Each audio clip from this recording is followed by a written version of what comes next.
7:45 p.m., a severe thunderstorm was located over Waukegan, moving at 25 miles per hour. As northeastern Ogle County in north central Illinois, central Winnebago County in north central Illinois, Boone County in north central Illinois. Seasonal 30 outdoors will be injured at 7:54 p.m.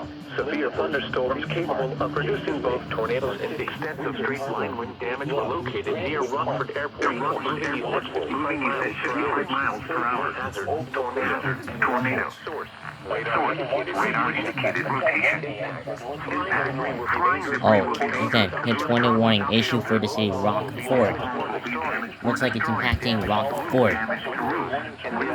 Vehicles will occur. Tree damage is likely. These dangerous storms will be near Rockford Airport and Cherry Valley around 8 p.m. Belvedere around 8:05 p.m. This construct thunderstorm is capable of producing tornadoes and widespread significant wind damage.